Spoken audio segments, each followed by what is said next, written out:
TV7 Israel News is made possible thanks to your generous donation.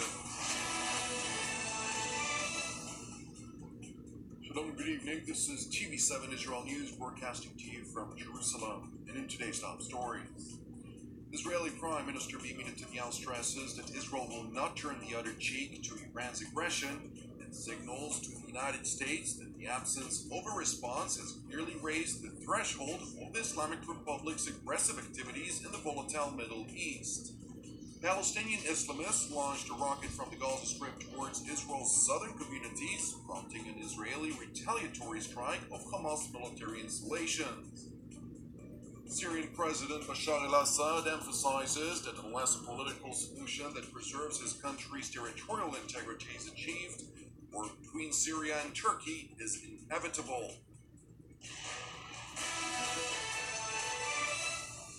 Palestinian Islamists launched a rocket from the Gaza Strip towards Israel's southern communities. Rocket alert sirens were sounded yesterday evening in the Israeli communities of Be'eri and Alumim, which are situated west of the Islamist-infested territory. The IDF spokesperson's unit confirmed that one projectile was launched from the Gaza Strip towards Israel. It stopped short from specifying the type of weaponry. Iron Dome surface-to-air defense battery responded to the incoming rocket. No injuries or damage were reported. Meanwhile, an IDF tank and aircraft conducted retaliatory attacks during which two Hamas military posts were targeted in the northern Gaza Strip. While the installations were completely destroyed, there were no reports of Palestinian casualties. Furthermore, the Islamist Hamas organization, which controls the Palestinian enclave, did not immediately respond to TV7's request for comment.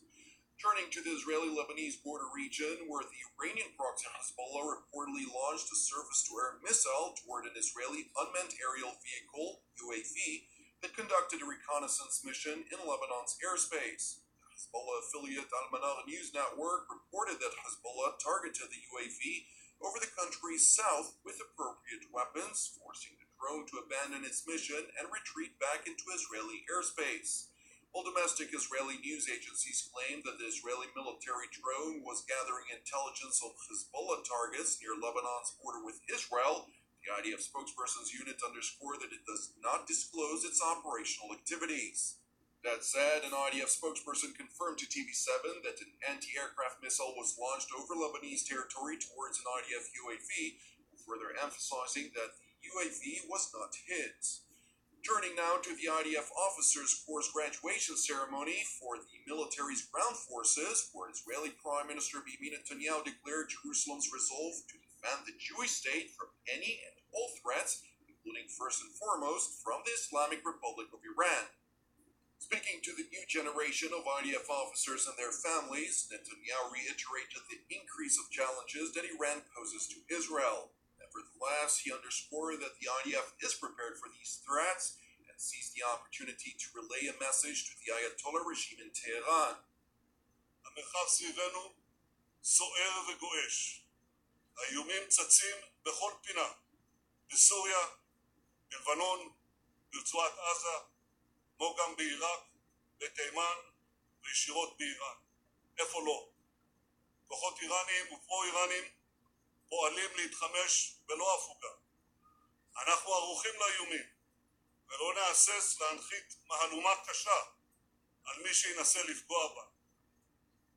Netanyahu further stressed that Israel will not turn the other cheek to Iran's aggression and signaled to the West in general and the United States in particular that the absence of a response to Iran's malign activities has clearly raised the threshold of the Islamic Republic's aggressive activities in the volatile Middle East.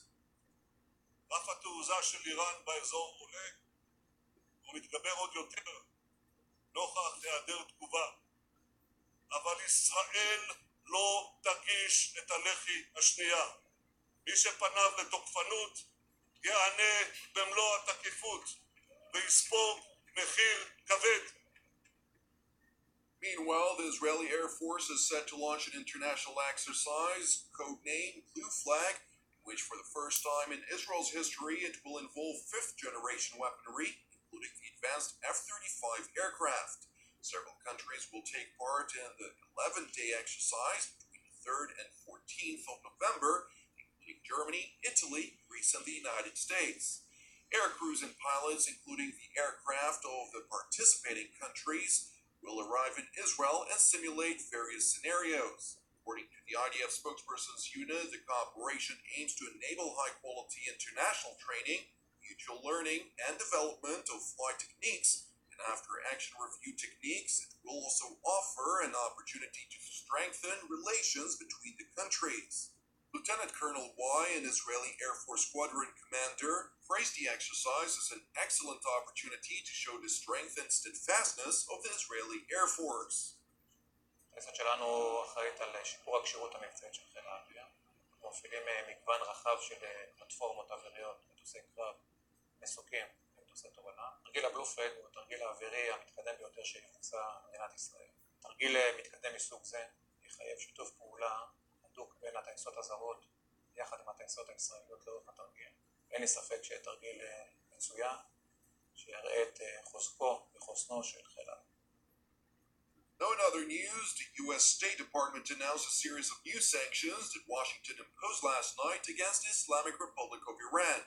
According to its statement, Secretary of State Mike Pompeo, in consultation with Secretary of Treasury Steven Mnuchin, determined that the construction sector of Iran is controlled directly or indirectly by the IRGC, short for the Islamic Revolutionary Guards Corps, which was designated by the United States on the 15th of April of earlier this year as a terrorist organization.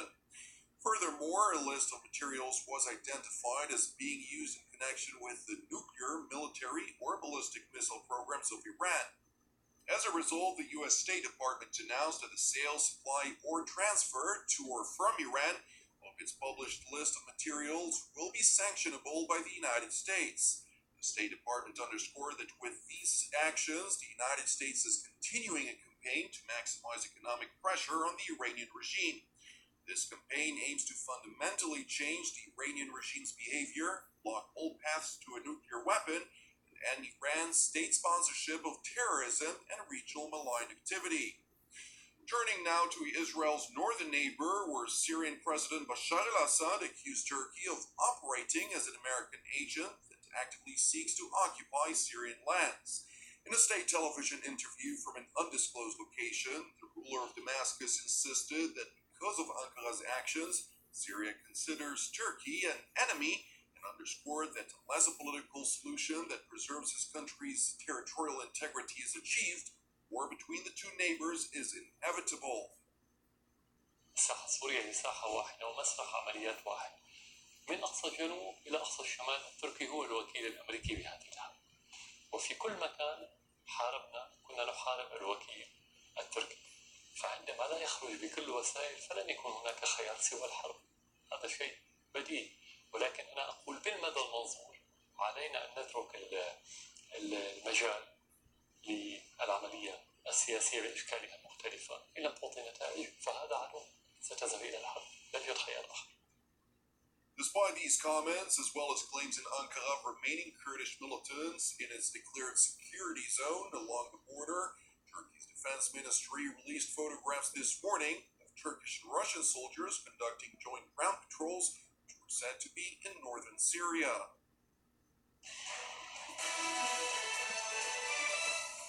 Thank you for watching us. You can also watch us at TV7israelnews.com or at TV7.fi. For any comments, please send your emails to israelnews@tv7.fi. And I would like to take this opportunity once again to thank all of our supporters, as your financial donations as well as your prayers are the reason TV7 Israel News and Jerusalem Studio are made possible. And I'd like also to continue to encourage you to pray for the peace and salvation of Israel as well as the peace of Jerusalem. Jonathan Hassan, have an Erev Tov and Shabbat Shalom. We will see you again on Monday at the same time.